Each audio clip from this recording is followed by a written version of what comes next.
অর্থমন্ত্রী স্বপন দাশগুপ্ত তিনি বাজেট পেশ করেছেন। প্রাইমারিলি হাউসে বসেই যখন বাজেটটা পেশ হচ্ছে তখনই আমরা একটা অ্যাট এ গ্লান্স বাজেটটা দেখেছি। বাজেটটা পূর্ণাঙ্গভাবে স্টাডি করার পর মানে অ্যাট এ গ্লান্স বাজেট দেখে সুইপিং কমেন্ট করা যায় না, কিন্তু তবু দুটো তিনটে পয়েন্ট। এক হচ্ছে গভর্নমেন্ট যে বাজেট পেশ করেছেন, আমাদের মনে হয়েছে যে পরিকাঠামো নির্মাণ, ইনফ্রাস্ট্রাকচার ডেভেলপমেন্ট, পরিকাঠামো নির্মাণ যদি তার কোনো যদি স্পেসিফিকেশন না থাকে, যতটুকু উল্টে আমরা দেখেছি যে পরিকাঠামো নির্মাণের কোনো ফিগার নেই। তো আমরা ডেফিনেটলি যখন বাজেট বিতর্কে অংশগ্রহণ করব, বাজেটারি এস্টিমেট, রিভাইজড এস্টিমেট এগুলো নিয়ে আমরা জানতে চাইব। কিন্তু পরিকাঠামো নির্মাণ যদি না হয়, ইনফ্রাস্ট্রাকচার ডেভেলপমেন্ট যদি না হয়, তাহলে হচ্ছে মানুষের হাতে টাকা পৌঁছবে না।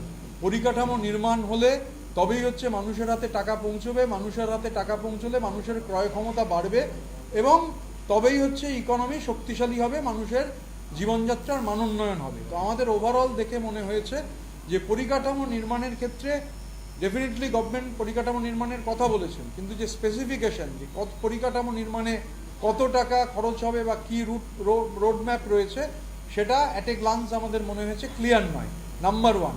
দুই হচ্ছে ইজ অফ ডুইং বিজনেস। বাজেটের মধ্যে বারবার ইজ অফ ডুইং বিজনেসের কথা রয়েছে।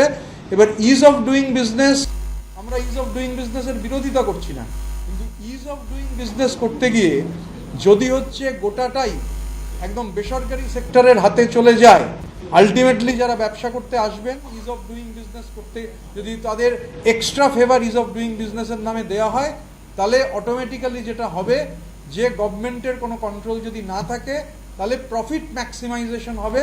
প্রফিট ম্যাক্সিমাইজেশন হলে স্বাভাবিকভাবে সেটা সাধারণ জনগণের জন্য হিতকর হবে না। তো আমরা প্রাথমিকভাবে বাজেটে অনেক কিছু এবং নতুন গভর্নমেন্ট, সরকার নতুন, তারা প্রস্তাব আকারে রেখেছেন বাজেটের বক্তৃতা যখন হবে।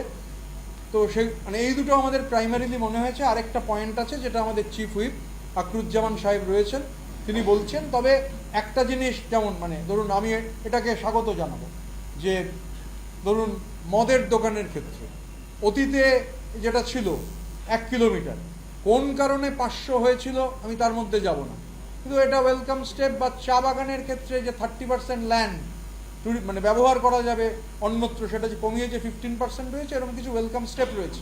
কিন্তু পরিকাঠামো নির্মাণ হচ্ছে সবথেকে গুরুত্বপূর্ণ।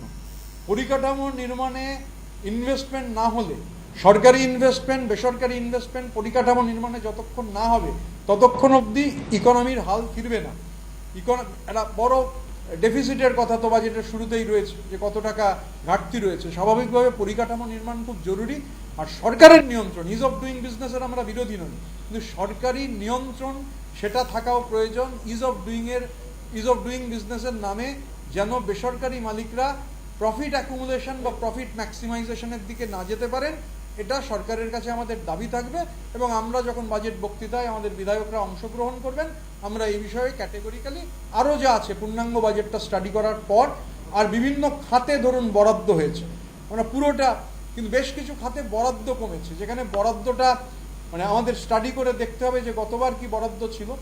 একটা পার্টিকুলার পয়েন্ট আছে যেটা আমাদের চিফ হুইপ আকরুজ্জামান সাহেব, তিনি সেটা আপনাদের বলছেন।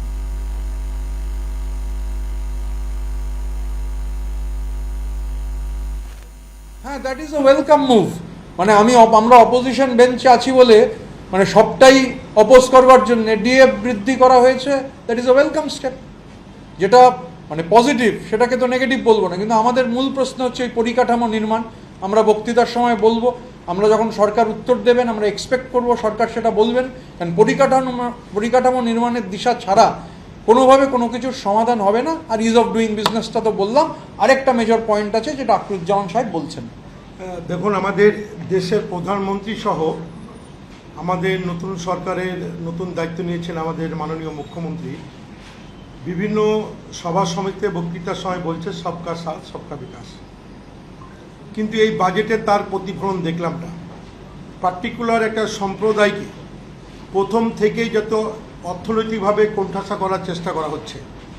মাইনরিটি ডিপার্টমেন্টে অতীতের বাজেটগুলো যদি লক্ষ্য করি, আমার সম্ভবত একজ্যাক্ট ফিগার মনে নয়, তবে গত বাজেটে আমাদের মাইনরিটি ডিপার্টমেন্টের বাজেট ছিল 5,000 ওপর, 5,600 ওপর বোধ হয়, এরকম একটা বাজেট ছিল। কিন্তু অ্যাট এ গ্লান্স আজকে বাজেট যখন দেখলাম প্লেস হলো, বিস্তারিত ভিতরে গিয়ে জানতে পারো 2000 সামথিং। তো একসঙ্গে এত অর্ধেকের নিচে এই মাইনরিটি ডিপার্টমেন্টে বাজেট কমিয়ে দেওয়া মনে হচ্ছে একটা সম্প্রদায়কে টার্গেট নিয়ে, যে সম্প্রদায়টা আমরা পেছিয়ে পড়া সম্প্রদায় বলি, তাতে অর্থনৈতিকভাবে প্রথম থেকে যদি এই সরকার বিমাতৃসুলভ মানসিকতা নিয়ে চলে, তাহলে সমাজের কতটা উন্নয়ন হবে মুখ্যমন্ত্রী আগামী দিনে জনসম্পর্কে তার উত্তর দেবেন। এইটুকু আমার বলার ছিল। একটা সম্প্রদায়কে প্রথম থেকে টার্গেট নিয়ে অর্থনৈতিকভাবে তাদেরকে বাজেটে কমিয়ে দিয়ে, অ্যালোকেশন কমিয়ে দিয়ে একটা সম্প্রদায়কে টার্গেট নেওয়া হচ্ছে বলে আমি মনে করি, এবং তাদের বক্তৃতার সঙ্গে সবকা সাথ সবকে বিকাশ এখানে প্রতিফলন হচ্ছে না বলে আমাদের সামনে এটা উঠে এসেছে।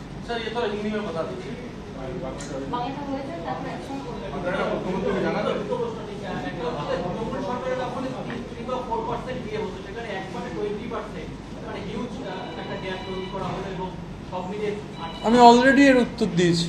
অলরেডি এই প্রশ্ন করা হয়েছে যে ডি এর বৃদ্ধি, আমরা সেটাকে স্বাগত জানাচ্ছি।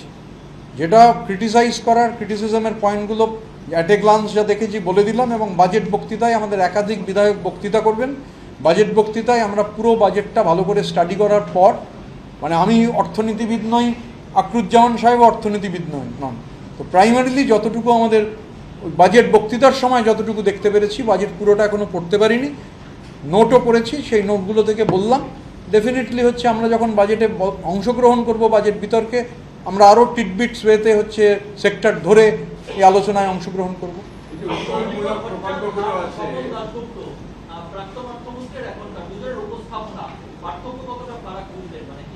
এগুলো দিস ইজ ইমমেটেরিয়াল। নতুন গভর্নমেন্ট একটা বাজেট পেশ করেছে, অষ্টাদশ বিধানসভার বাজেট। আমরা অষ্টাদশ বিধানসভার অপোজিশন, আমরা আমাদের বক্তব্য যখন বাজেট প্রাইমারিলি আজকে বললাম, আর বাজেট বিতর্ক যখন হবে তখন স্পেসিফিক্যালি বলবো।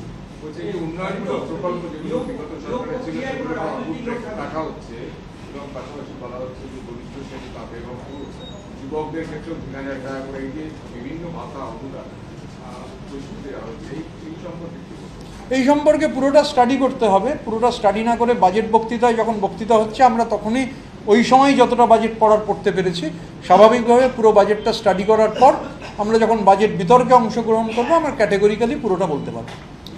তবে এর মধ্যে ভেক আছে যে এই যে বলছে যুবকদের 3000 টাকা দেওয়া হবে। আমি বললাম বাজেট এখনো পুরো পড়বার সুযোগ হয়নি, সেটা সম্ভব নয়।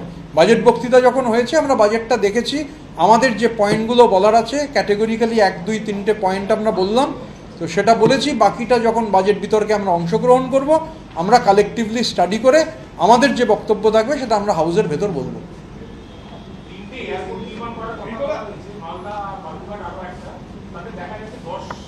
হ্যাঁ, ওই অ্যামাউন্টটা ইজ বিগার।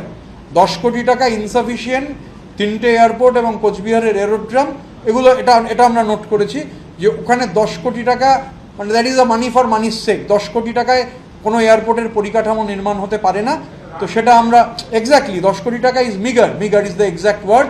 তো এইরকম আমরা যা যা নোট করেছি, তো এরকম অনেক কিছুই নোট করা আছে, সেগুলো আমরা বলবার সময় ক্যাটেগরিক্যালি বলবো। একাধিক বিধায়ক আমাদের বলবেন, প্রত্যেকে আমরা ভাগ করে নেব, প্রতিটা জিনিস আমরা বলবো।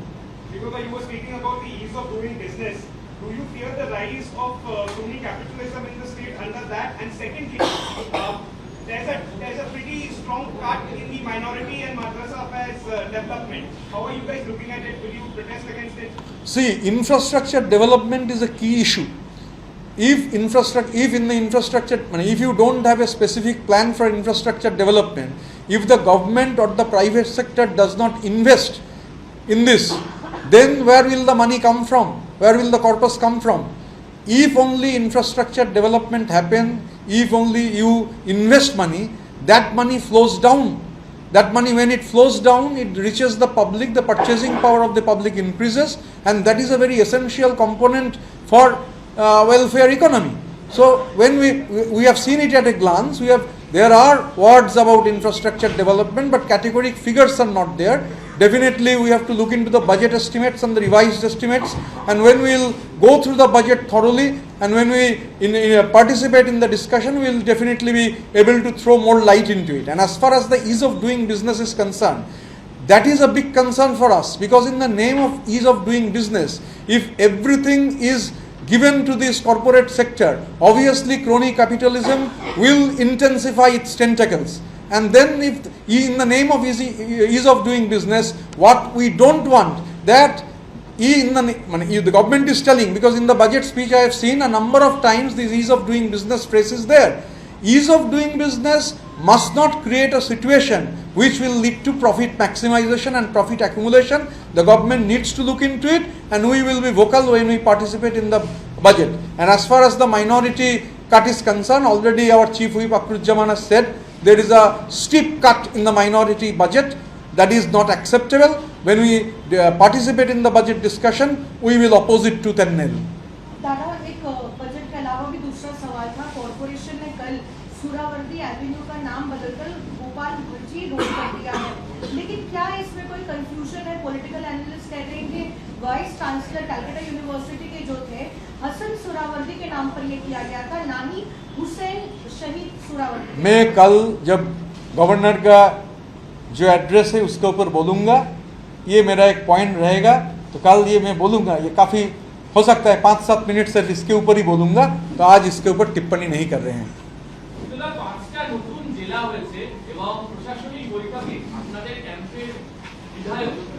আমাদের ক্যাম্প নয়, তৃণমূল কংগ্রেসের বিধায়ক।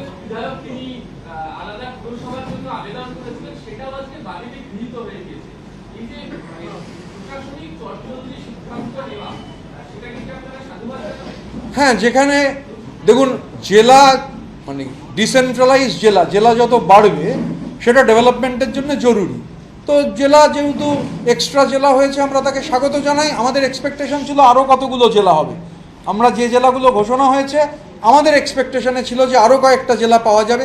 সেটা আমরা বাজেট বক্তৃতার সময় বলবো, বাজেট বিতর্কে যখন অংশগ্রহণ করব তাতে বলবো। এবং প্রশাসনিক বৈঠকে আমাদের বিধায়করা, তৃণমূল কংগ্রেসের বিধায়করা যে দাবি তুলেছিলেন তার মধ্যে বেশ কিছু দাবি মানা হয়েছে, সুতরাং সেগুলোকে স্বাগত।